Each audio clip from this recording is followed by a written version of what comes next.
Hello viewers, আসসালামু আলাইকুম। সানজিদাস কিচেনে সবাইকে স্বাগতম। আমার আজকের পর্বে থাকছে ডাঁটার তরকারি।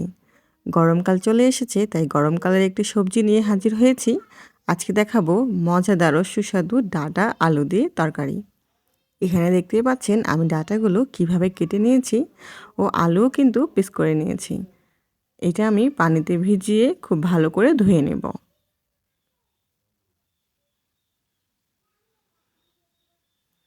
ডাঁটার এই তরকারিটা কিন্তু শুটকি দিয়ে খেতে দারুণ মজা লাগে।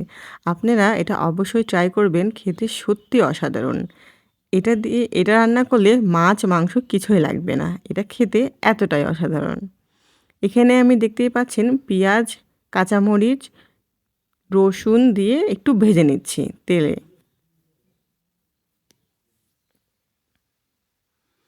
তারপরে আমি ভেজে নিয়ে দিয়ে দিলাম শুটকিগুলো। শুটকিগুলোও হালকা করে ভেজে নিচ্ছি।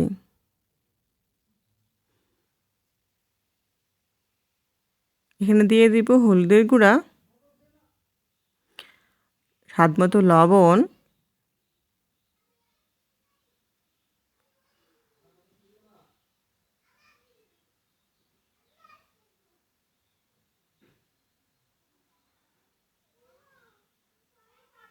ও দিয়ে দিলাম আদা বাটা ও রসুন বাটা হাফ চামচ করে। দিয়ে এটাকে খুব ভালো করে কষিয়ে নিচ্ছি।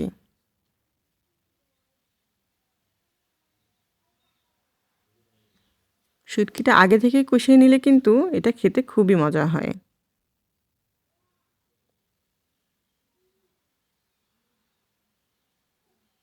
এভাবে তেল তেল ছেড়ে আসলে আমি এখন এর মধ্যে দিয়ে দিয়েছি গরম মশলার গুঁড়া। এটা ভাজার পরে যখন দেখবেন যে তেল ছেড়ে আসতেছে, তখন আমি এটার মধ্যে একটু দিয়ে দিব পানি। পানি দিয়ে খুব ভালো করে এটাকে কষিয়ে নেব।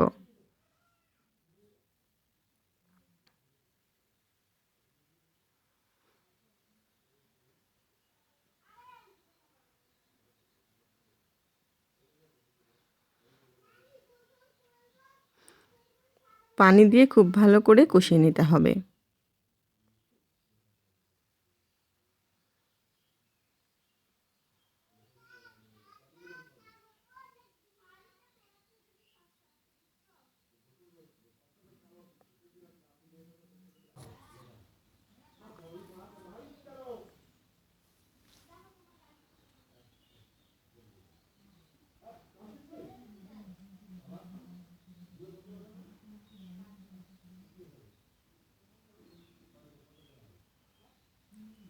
কষানো হয়ে গেলে দিয়ে দিব ডাঁটা ও আলু।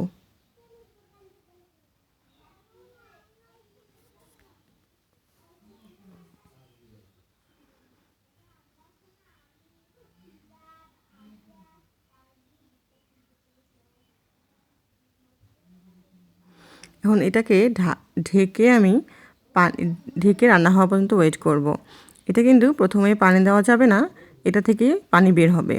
পরে এটাকে পানি দিয়ে ভালো করে সেদ্ধ করে নেব যখন এর পানিটা শুকিয়ে আসবে। এই যে আমি এখন পানি দিয়েছি, এটাকে দিয়ে এখন ঢেকে আমি ভালো করে সেদ্ধ করে নেব।